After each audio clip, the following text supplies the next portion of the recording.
बाहर से दूध सब्जी लेकर घर में घुसते ही मोहन बाबू को अपनी पत्नी अपर्णा की बड़बड़ सुनाई दी और उसका गुस्से से लाल चेहरा देखकर वह समझ गए जरूर कुछ तो हुआ है।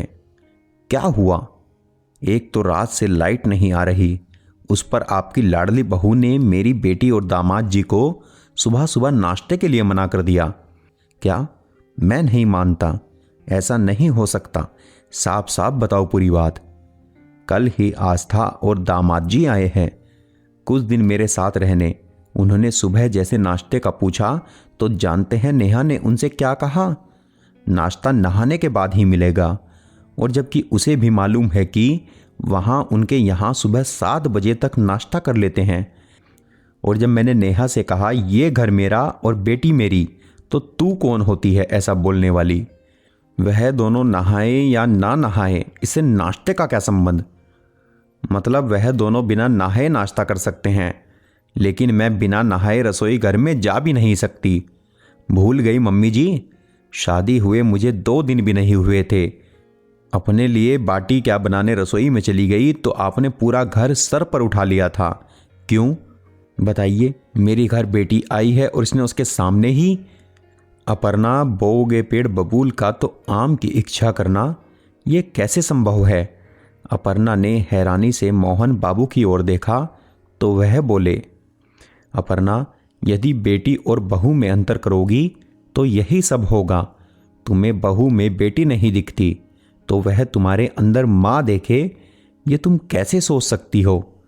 बहू भी तो बेटी होती है, और वो अपने घर परिवार, सगे माँ बाप, भाई बहनों को छोड़कर एक अनजान परिवार को अपनाने आती है। और यदि वहाँ उसके साथ फर्क किया जाए तो वह कैसे दूसरे परिवार को अपना पाएगी?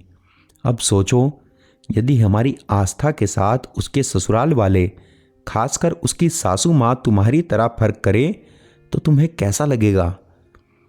अपर्णा की आंखें शर्मिंदगी से भीग गई। तभी मॉर्निंग वॉक से लौटे उनके बेटे सुमित ने घर में प्रवेश किया और बोला, माँ ये लीजिए गर्मा गर्म नाश्ता। अपर्णा ने देखा सुमित के हाथों में सबके लिए नाश्ता था। माँ को हैरान देखकर सुमित बोला, माँ, मुझे नेहा ने फ़ोन करके कहा दीदी और जीजू के लिए नाश्ता ले आए।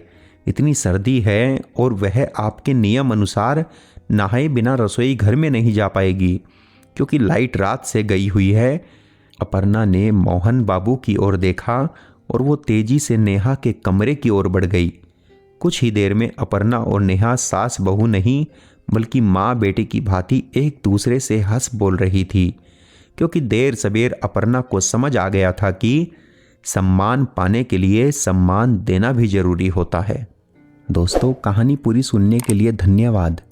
आपको कहानी कैसी लगी और इस कहानी से आपको क्या शिक्षा मिली, यह हमें कमेंट बॉक्स में ज़रूर बताएं।